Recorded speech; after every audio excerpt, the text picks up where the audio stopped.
Gezik Kayaları'ndan herkese selamlar. Bugün İzmir'in Foça ilçesindeyiz. Foça ilçesine geldik. Burada tabii iki tane Foça var. Eski Foça, yeni Foça diyorlar. Eskisini yenisini çok fazla bilemiyoruz ama eski Foça'yı arayalım, bulalım dedik. Daha önce de hiç gelmemiştik. Birkaç kez yanından geçtik. Foça'nın ama içine girip gezmek hiç nasip olmamıştı. Bugün özellikle dediler ki eski Foça gidiyorsanız, Foça'yı gezmek istiyorsanız mutlaka eski Foça'yı gezin. Değilse yeni Foça'yı gezmenin çok da bir mantığı yok. Onun için biz de eski Foça'ya geldik. Foça'ya girerken hemen karşımızda bu tür yer değirmenleri var. Evet, hemen karşımızda zaten yer değirmenlerini görüyorsunuz. Akşam üzere geldik. Yer değirmenleriyle gün batımını birleştireceğiz. Güzel bir görüntü çıkacak.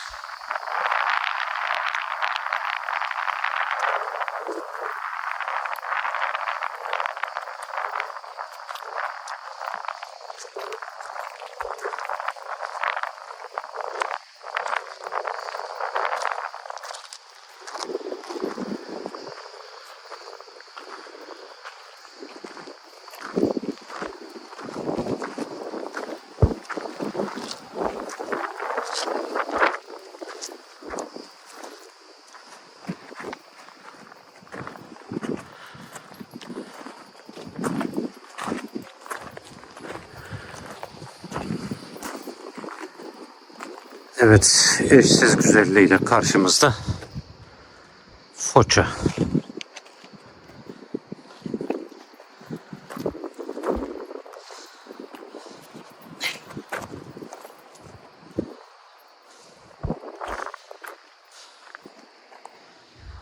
Henüz de Foça'nın içine girmedik.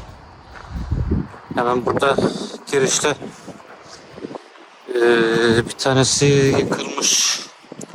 Sadece hemen şurada görüyorsunuz.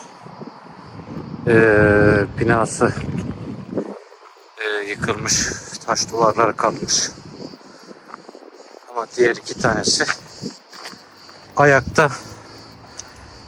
İki tane yer değirmeni bize hemen hoş geldiniz dedi.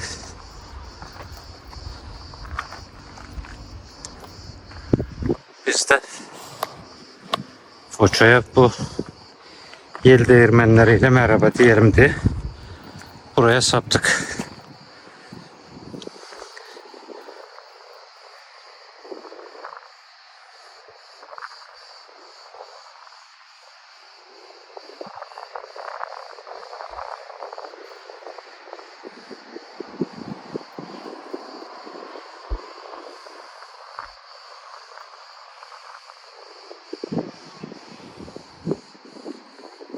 Hemen şurada önümüzde insanların olduğu yerde bir de top var. Yani bilmiyorum ki, mutlaka savunma amacıyla kullanılmış bir toptur ama başka hiçbir şey de yok. Yani burada savunma hattını güçlendirecek herhangi bir şey de yok. Sadece kaçarken bırakılmış bir top gibi. Başka hiçbir şeysi yok. Burada tam zirvede yel değirmenleri. Ama şöyle sağa sola bakıyorum. Hiçbir yerde kale, surdur, savunma amaçlı kullanılacak hiçbir şey yok. Valla bilemedim ama bir tane eski top var.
O da buraya.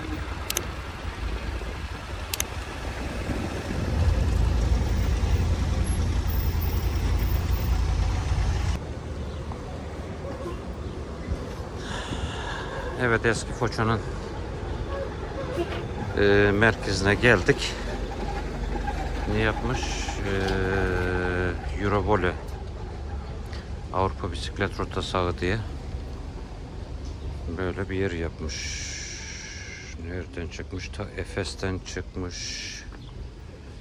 Çeşme tarafı, İzmir, Foça, oradan yukarıya doğru devam ediyor ta Dikili'ye kadar. Evet. Ya Foça eski bir yapı. Şehir merkezi bu şekilde. Taş döşenmiş binalar. Hemen karşımızda Garanti Bankası'nı görüyoruz. Arkamızda Akbank vardı. Yani o da bu şekilde taş yapı bir bina.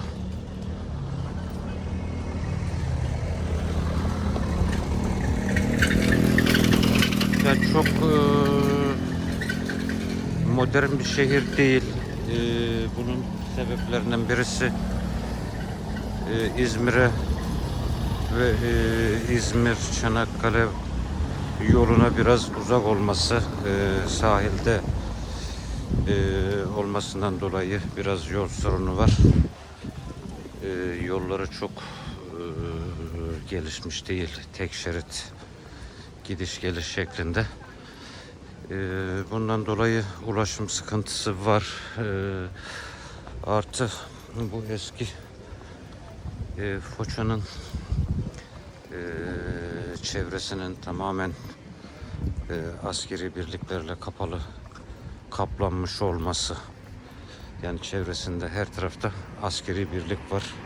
Ege ordusuna bağlı değişik birimler var.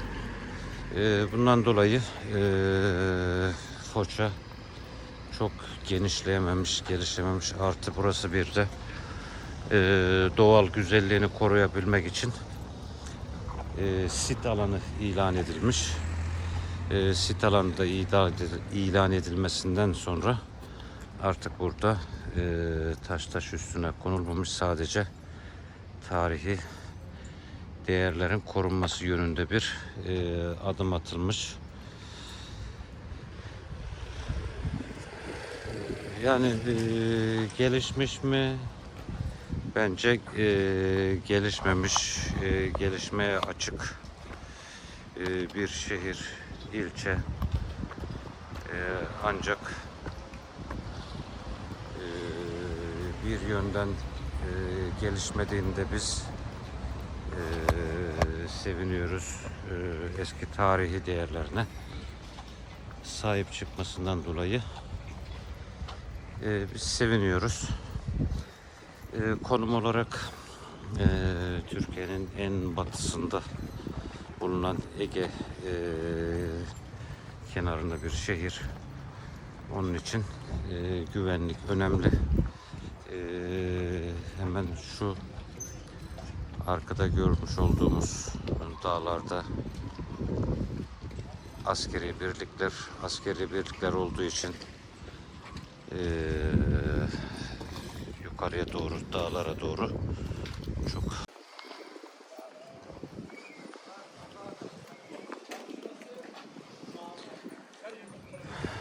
yani burası arkadaşlar eski Foça bu şekilde. Tam şu an şehrin merkezindeyiz ancak böyle salaş vaziyette bir sürü bina. Yani biraz tarihine sahip çıkmış, sit alanı ilan edilmiş ancak hiçbir restorasyonda yapılmamış. 50 yıl önce, 100 yıl önce veya 200 yıl önce neyse aynı haliyle kalmış. Hemen karşımızda. Yani şurası bulunduğumuz yer sanki Cumhuriyet Meydanı gibi küçük bir alan. Hemen meydanın arkasındaki binaların durumunu görüyorsunuz. En azından buralar bir restorasyondan geçirilip daha düzel, daha güzel bir şekilde ziyarete açılabilirdi diye düşünüyorum. Şimdi burası Foça, yani eski Foça'nın bu şekilde bir durumu olmasından dolayı burası çok yüz ölçümü olarak da büyümemiş, gelişmemiş, nüfus olarak da büyümemiş. Onun yerine Yeni Foça diye buranın biraz daha kuzeyinde bir yerleşim yeri açılmış. Orası tabii ki daha gelişmiş vaziyette.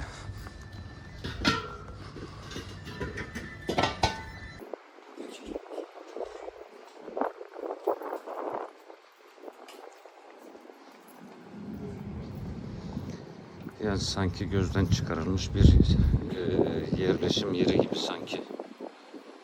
Sadece eskiyi korumuşlar. Üzerine hiçbir şey koymamışlar. Buralar, yani yollara bakıyorum, böyle Arnavut kaldırıma benzer türden. Ancak tam Arnavut kaldırımı değil. Yani böyle çok gelişmemiş.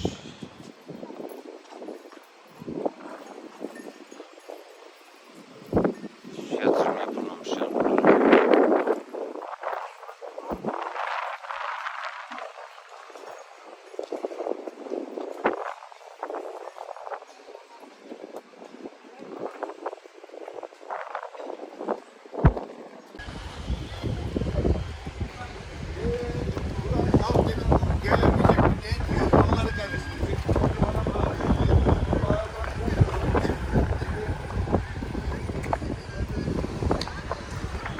Ay, burada bir dedem var. Dedem ne yapıyor, ona bir bakalım.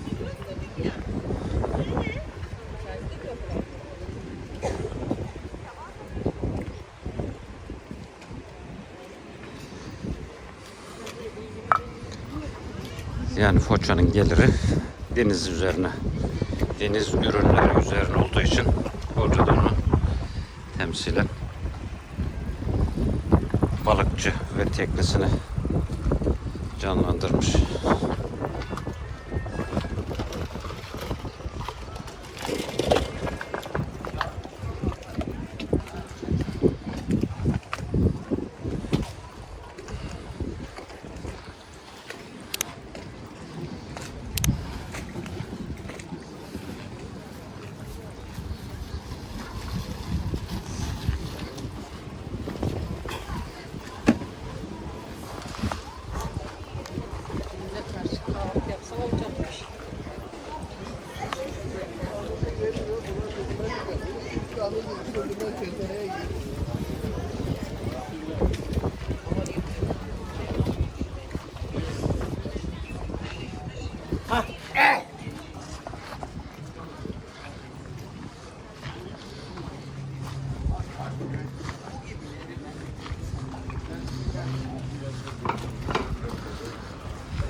Bizi 11 vilayetin sesi bekliyor.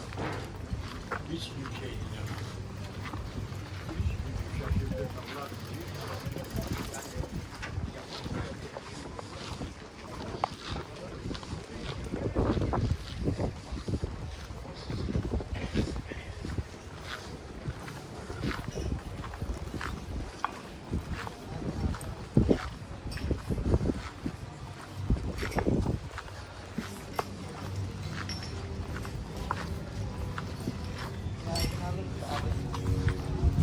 Abi günaydın abi. Abi alır mısın? Yaygın. Abla.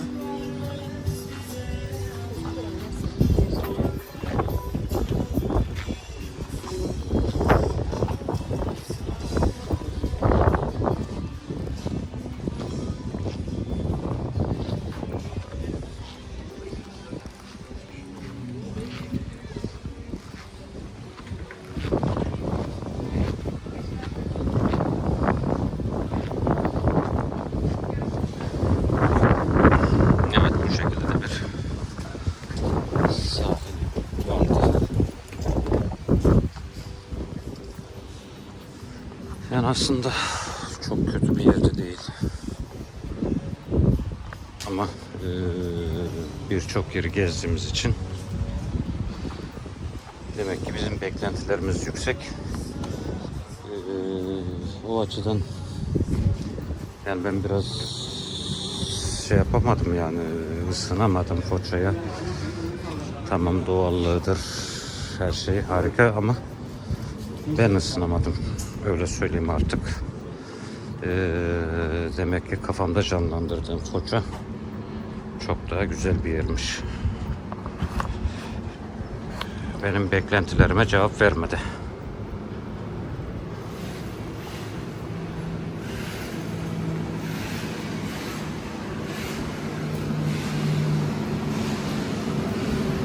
Evet, şuradaki olay harika. Sarmaşıklarla bir kapalı çarşı oluştuğunu düşünün. Ancak kapalı çarşının içerisinde bu şekilde bir trafik.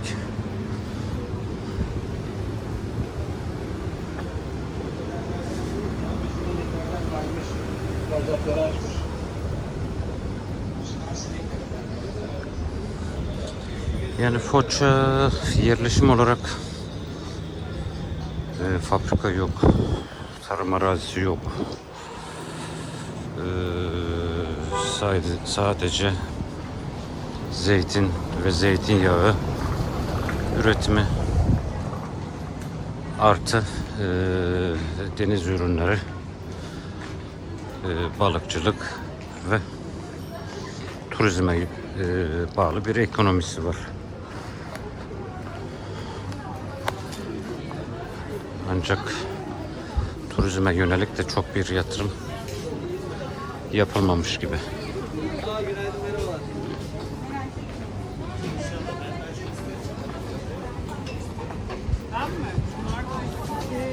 Ya da pazar düşmüyor.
Evet arkadaşlar, Foça'yı gezdik.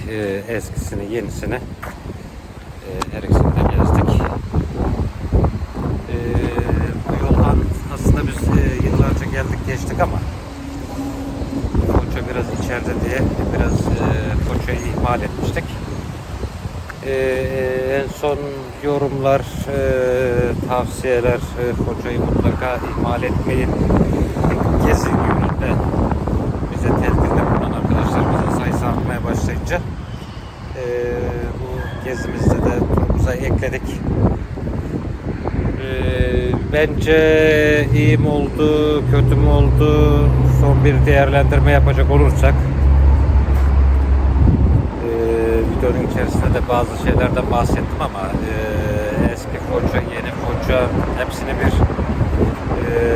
değerlendirerek sonuç bölümüne gelecek olursak videonun, Foça İzmir'in bir ilçesi. Bunu hepimiz biliyoruz. Bunda mutabıkız. Ancak biraz yolunun kötü olması, biraz İzmir'e uzak olması, biraz yerleşim konum olarak kritik bir bölgede bulunması. Yani bunların hepsini alt alta üst üste eklediğimiz zaman Foça bence gelişmeye açık bir ilçe. Şu anda çok da gelişmiş dememiz yanlış olur. İki farklı kategoride değerlendirmek lazım. Eski Foça tamamen tarih. Ancak orada da biraz eski yerleşim olmasından dolayı biraz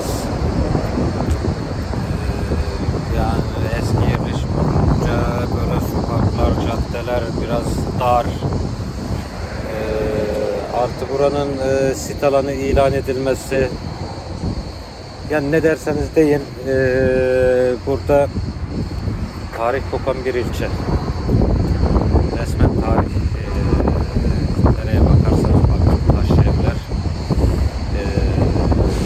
Arnavut kaldırımlar, sokaklardaki taş döşemeler, artık her tarafı birer tarih. Konumu zaten bambaşka bir tarih. Yani eski Foça'da daha neler yapılabilirdi? Bence bir güvenlik ayrılarak da eski tarihi binaların bir restorasyon yapılabilirdi. Tamam, konum olarak tarıma elverişli değil. Tarım yapılabilecek hiçbir bölüm yok, hiçbir arazi yok, fabrikası yok. Tek geliri zeytinyağı ve deniz ürünleri. Tabii burada eski Foça'nın biraz da sit alanı ilan edilmesi, o tarihi dokusunun bulunması, biraz da turizme yönelmesi eski Foça'yı kurtarmış. Yani orada belki o bizim çok hoşumuza gitmeyen, yani yapılması gerektiği halde yapılmadığını öne sürdüğümüz bazı konulardan dolayı benim beklentilerime cevap vermemiş olabilir. Ancak Foça'yı kabul etmek lazım. Eski Foça'yı kabul etmek lazım. Gelirinin büyük bir bölümü turizmden. Bence de güzel ilçe.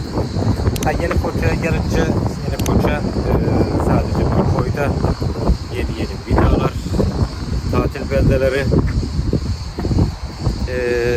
Onun için Yeni Foça'yı biz hiç değerlendirmeye dahi almıyoruz. Burası bambaşka bir belde. Hepimizin yaşadığı ufak tefek veya irili ufaklı birçok yerleşim bölgesi gibi bir yer olmuş. Bence son noktayı koyarken Foça'ya girdik, o kadar yol teptik, o kadar zor yolu geçtik. Pişman mısınız? Hayır, pişman değiliz. Gezilmesi, görülmesi gereken yerlerden birisi. Bence güzel oldu. Bu tarafa yolu düşen arkadaşlarımıza mutlaka tavsiye edebileceğimiz bir bölge. Şayet bu taraflara yolunuz düşerse bizim gibi ihmal etmeyin. Mutlaka Foça'ya uğrayın tavsiyesinde bulunuyorum. Evet arkadaşlar, Foça ile ilgili sizlere söyleyebileceklerimiz ancak bugünlük bu kadar. Yeni videolarımızda görüşmek ümidiyle diyoruz. Kanalımıza abone olursanız, videolarımızı beğenirseniz, bir like atarsanız mutlu oluruz. Yeni videolarımızda görüşmek ümidiyle hoşça kalın.